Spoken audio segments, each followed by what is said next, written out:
देखिए इंग्लिश में शब्द है आपका एक्सपेंस, EXPENSE एक्सपेंस। क्या अर्थ होता है, क्या मतलब होता है, हिंदी में जानेंगे, इंग्लिश में इसके सिनोनिम्स को देखेंगे और एग्जांपल से समझेंगे। तो चलिए वीडियो को स्टार्ट करते हैं और समझते हैं। एक्सपेंस का अर्थ होता है, मतलब होता है हिंदी में खर्च किए गए रुपये पैसे की मात्रा। खर्च करने की क्रिया अर्थ या भाव को हम बोलते हैं एक्सपेंस। खर्च करने की प्रक्रिया मतलब एक्सपेंस, मतलब वह व्यय, खर्च, मजदूरी, लागत, मूल्य, खपाव या खपत, खर्चा को हम बोलते हैं एक्सपेंस।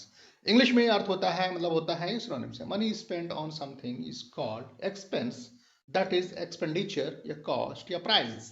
पेमेंट, पे out, spending, the use of money या फिर टाइम या फिर एफर्ट इज कॉल्ड एक्सपेंस। आपने रुपया, पैसा, धन दौलत या वक्त को खर्च किया, वही आपका एक्सपेंस है, वही आपका खर्चा है, खपत है। एग्जाम्पल से सेंटेंसेस में समझते हैं। जैसे बोलेंगे आम बोलचाल में, तो इस तरह से शब्द को प्रयोग करेंगे हम लोग। I was told to limit the expense, मुझसे खर्च सीमित करने के लिए कहा गया। तो एक्सपेंस का मतलब खर्च।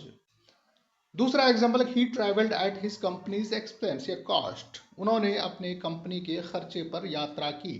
तो एक्सपेंस का मतलब कॉस्ट और कॉस्ट का मतलब एक्सपेंस, तो मतलब खर्चा। ठीक है, तो मतलब आपने एक्सपेंस शब्द को हिंदी इंग्लिश में एग्जाम्पल के साथ में अच्छी तरह से समझ लिया है। Thanks for watching educare desk.